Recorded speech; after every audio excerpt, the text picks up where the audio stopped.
भगवंताचं नाव मुखाला यायचं काहीतरी न्याय आपल्या पाठीशी असावी लागते, त्याशिवाय भगवंताचं नाव मुखाला येत नाही. जन्मजन्मांतरी असेल पुण्य सामोरी हरीच नाम जिव्हावी देवी श्रीरामाचे भगवंताचं नाव कधी करायचं. पुण्याही असावी लागते पाठीमागं जन्मजन्मीची, मग नाव कुठं भगवंताचं मुखाला येतं. जो भाग्यवंत तरणा भाग्यवंत असतो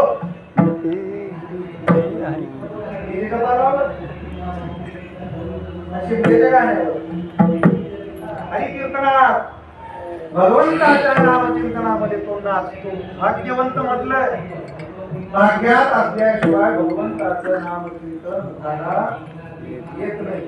तो भाग्यवान तोच भगवंताच्या नामचिंतनामध्ये रत होतो.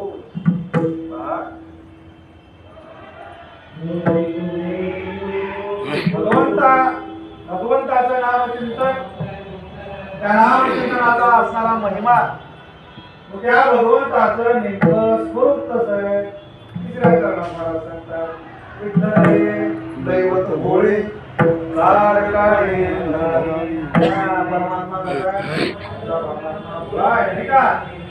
मग परमात्मा भोळा म्हणजे आणि नुसता भोळा असं समजू नका.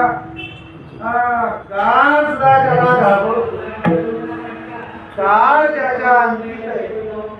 काळातीत असणारा, काळाच्याही पलीकडचा असणारा आमचा परमात्मा, या परमात्म्याचा असणारे भगवंताचं नामचिंतन घेत असणारा कुठल्याही यातीतला असला तरी त्यानं काही एक फरक पडत कोणत्या याती जन्माला, श्रेष्ठ आलाय, मध्यम आलाय, निम्न आलाय, काही फरक नाही.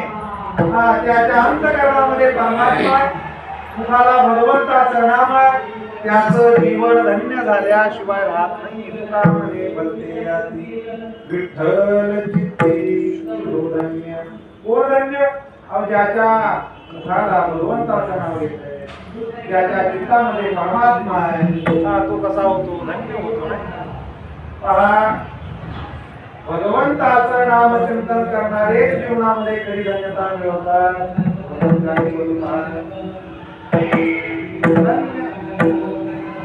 धन्य जगी तोची एक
कृष्ण वासुदेव सदा स्मरे वाची.